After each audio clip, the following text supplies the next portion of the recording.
Gusto kong marinig mula sa isang katulad mo kung ano ba talaga ang parang qualities o paano natin matatawag na chef ang isang tao. Very controversial to. Oo. Alam mo, katulad ko, hindi ako nag-aaral. Bakit nahirang akong chef?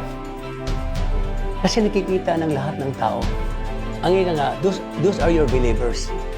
Yun magpo-promote sa'yo na magsasabi na ikaw magaling na chef. Kasi asawa mo hindi. Pamilya mo hindi. Hindi nila alam yun eh. Kung ano nangyayari. Oo.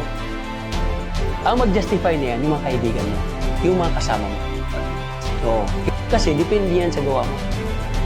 Kahit sabihin, chef ka nga eh, hindi naman makain yung ginagawa mo. Yun ang pagkakaiba. I see. Yung mag-recommend sa'yo, ang magpo-promote sa'yo, ay ang tao. Kaya nga sabi nga, tinatanong nga yun, Chef, what is the greatest achievement of your life? Tinatanong ako eh.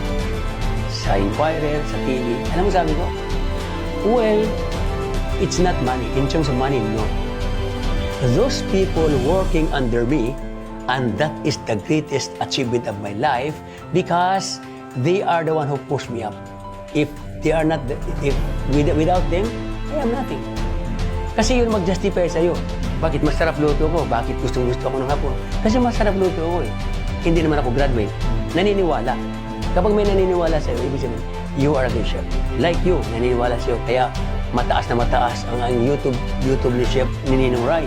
Kasi naniniwala sa'yo eh. Tama? Nabanggit mo kasi yung poached egg mo eh. Poached egg. Di ba ang sarap? So na-admire ako doon. Even executive chef ko, tanggapin mo, mayroon kasing ego. Kaya ka mamatay ka sa ego mo. Yes. Kaya sabi, forget your ego. Kasi pag kami ego ka, wala talagang mangyayari.